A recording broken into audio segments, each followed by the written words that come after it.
प्रिय मित्रों नमस्कार। जैसे मैंने कहा ये मेरा पांडुलिपि है और ये भारत देश के प्रति समर्पित है और भारतीयों के लिए समर्पित है। और इसमें इच्छा प्रकट की गई है कि भारत देश और भारत देश के नागरिक ये दो तथ्य हैं या ये दो सामग्री हैं। एक सामग्री है भारत और एक दूसरे भारतीय। इन दोनों के बीच में सामंजस्य बैठ जाए, ये एक दूसरे का मान सम्मान करें तो भारत माता तो मान सम्मान करती है। वो हमें सब कुछ देती है, खाने के लिए दाने देती है, पेट भरने के लिए दाने देती है, पीने के लिए जल देती है, रहने के लिए घर देती है और काम करने के लिए जो भी हमारा रोज़गार है समेत जो भी हमारी अगर जंगल की ज़मीन है वो देती है। अब और जो भारतीय है वो 90% जो भारतीय हैं वो भारत माता 99% भारतीय माता के प्रति समर्पित है। लेकिन फिर भी वो क्या कहता है, कभी उसके बारे में क्या सोचता है देखिए। वो तो उसमें वो तो इस कविता की वो है, कविता संग्रह की।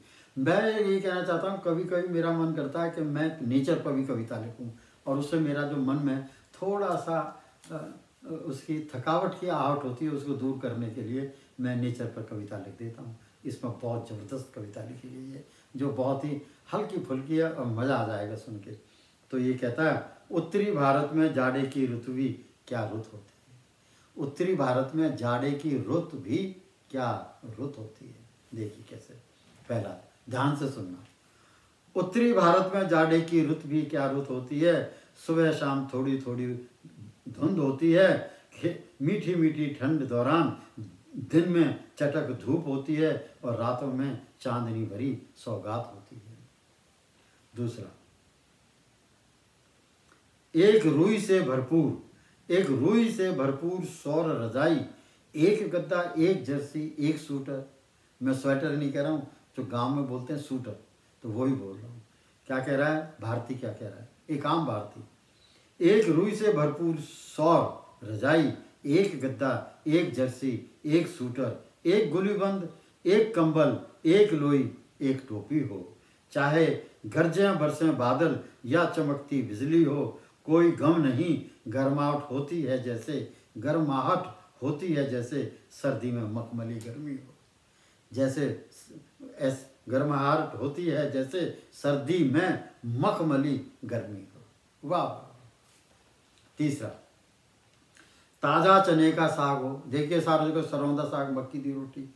अरे सरौंदा साग और मक्की की रोटी से पंजाब में बनती है और सरों का साग का वो स्वाद ही नहीं होता जो चने का साग और बथुआ का साग मिला करके अगर बनाया जाए ढंग से, कच्ची मिट्टी की हांडी में चूल्हे पर, और उसका जो तरतीब है को ज़्यादा नहीं, सूखा धनिया उसको उसको रगड़ के उस पर डाला जाता है और फिर उसमें गाय का, भैंस का देसी घी डाला जाए।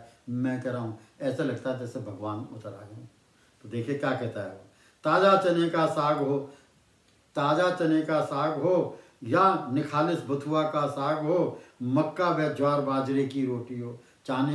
ताज़ा चने का साग हो, निखालिस बथुआ का साग हो या दोनों मिलवा साग हो और मक्का व ज्वार बाजरे की रोटी हो। बथुआ के परांठे हों और बथुआ का ही रायता हो।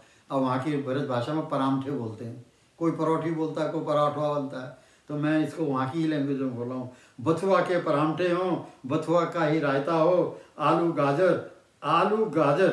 आलू गोभी मीठे में गरम गरम गजरबत हो। आलू गोभी की भाजी हो और मीठे में गरम गरम गजरबत हो। गाजर की देसी घी की बर्फी हो।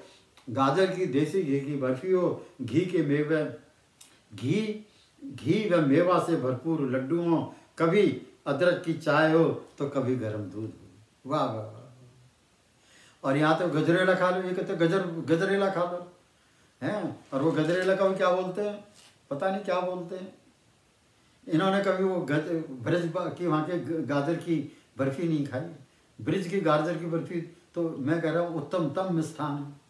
और रोज़मर्रा में बनाना हो उसमें काफ़ी टाइम, रोज़मर्रा में जो बनाना होता है उसे रात को मेरी माँ बनाती थी, जल्दी बन जाता था। गाजर ली, थोड़ा उसमें आटा भून करके डालना था, थोड़ी उसमें गुड़ डाला और उसको धीरे धीरे उसको धीमी आग पर बनाती थी और उसको गजरबत बोलते थे। गरम गरम गजरबत रोज़ रात को मिल जाए तो शरीर की नस खुल जाए और सारी थकावट उतर जाए। तो ये उसने बात कही है। सुबह सवेरे खेतों में जाएंगे। ये सारा कुछ करने के बाद में सुबह सवेरे खेतों में जाएंगे, सोच आदि से निवृत्त होकर वहीं पर, सुबह सुबह खेतों में जाएंगे, सोच आदि से निवृत्त होकर वहीं पर खुले आम नीचे, खुले आसमान के नीचे रहट के गर्म पानी से नहाएंगे। न तौलिया होगा, न तेल होगा, न कंघा होगा, बस चटक धुले हुए कपड़े होंगे और हाथों से ही अपनी जुल्फें बनाएंगे। वाह वाह वाह, कितना हल्का।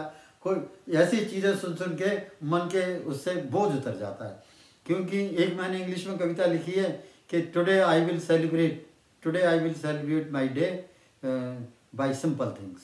तो उसमें एक जगह आता है कि मैं आसमान को देखूंगा और आसमान को अपनी एड़ियों पर, पंजों पर खड़ा हो जाऊंगा और ऊंचा, और कभी कहता है कि शायद मेरी ऊंचाई बढ़ जाएगी और फिर मैं आसमान में झांकूंगा। कितनी सिंपल चीज़ है, लेकिन इससे मन हल्का हो जाता है। टेलीस्कोप से भी आसमान को नहीं देख पाए तो वो कभी क्या देख लेगा अपनी एड़ियों पर खड़ी होके। लेकिन वो कहता मैं छत, पहले तो नीचे से देखूंगा, मैं छत के ऊपर से जाऊंगा, फिर भी नहीं दिखाई दिया ज़्यादा नज़दीकी तो मैं अपने पंजों पर खड़ा हो जाऊंगा, खड़ा क्या देखो, वो कवि ने अनुमान लगाया है। तो वैसे ही इसमें अनुमान लगा रहा है कवि। क्या, सुबह सवेरे खेतों में जाएंगे, सोच आदि से निवृत्त होकर वहीं खुले आसमान के नीचे, खुले रहट के गर्मी पानी से रहट के ताज़ा गरम पानी से नहाएंगे। न तौलिया होगा, न तेल होगा, न कंघा होगा, हैं, बस चटक धुले हुए कपड़े होंगे और हाथों से ही जुल्फ बनाएंगे। अंतिम, न जुकाम न खांसी। इतना होते हुए भी कभी उनको, गांव वालों को कभी जुकाम खांसी नहीं होता। अब अमेरिका में सारे दिन एयर कंडीशन में रहते हैं तो आपको हैरानी होगी कि सितंबर के पहले हफ्ते में यहाँ मोटे शब्दों में लिखा जाता है कि शॉट लगवा लो। किस चीज़ का शॉट लगाते हैं? वो शॉट लगता है कि तुम्हें जो सर्दी आ रही है अक्टूबर, नवंबर, दिसंबर, जनवरी, फरवरी, उसमें आपको जुकाम ना हो जाए। देखो कितना ज़्यादा इनका जो इम्यून सिस्टम है, शरीर की ताकत है, कितनी ज़मीन पर लेट गई है, शून्य हो गई है। और भारतवर्ष में गाँवों में जुकाम और खांसी का पता ही नहीं। और जो जुकाम खांसी होता है लाले की दुकान से जो सांदा ले आते हैं, अगर वो भी हो जाए तो, नहीं तो वो भी नहीं, और उसी को उबाल करके पी लेते हैं। और नहीं तो ज़्यादातर जब साग बन रहा है, जो ऊपर हमने हांडी में साग बनाया चने का या बथुआ का, जब साग बन रहा है तो थोड़ा नाक पूछ के, ऐसा ना हो कि नाक गिर जाए, उसको पूछ कर उसकी वो ले लेते थे, मेरे को याद है, उसी की वो ले लेते थे भाप और ठीक हो जाता था। और सबसे बड़ी बात तो है, मैंने गांव में लोगों को जुकाम खांसी होते देखा ही नहीं सर्दियों में, सर्दी की वजह से, और कोई कारण हो तो कह नहीं सकते। तो कह रहा है न जुकाम होगा, न खांसी होगी, न थकावट होगी, न कमजोरी होगी, अगर इतना कुछ खा लिया ऊपर जो बताया। कभी गेंद, कभी हॉकी, देखो कैसे खेलते हैं बच्चे, कभी गेंद से खेलेंगे, कभी हॉकी से खेलेंगे, कभी कंचे खेलेंगे, कभी हुच्ची बल्ला खेलेंगे। और क्या ओलंपिक है, क्या ओलंपिक गेम्स हैं, और क्या हैं ये एशियन गेम्स, और क्या राष्ट्र संघ स्पर्धा है। हम तो ग्रामीण खेलों में ही आनंद लेंगे, हम ग्रामीण खेलों को ही एशियाई खेल बना देंगे, हम ग्रामीण खेलों को ही ओलंपिक गेम बना देंगे, और हम ग्रामीण खेलों को ही कॉमनवेल्थ गेम बना देंगे। Thank you.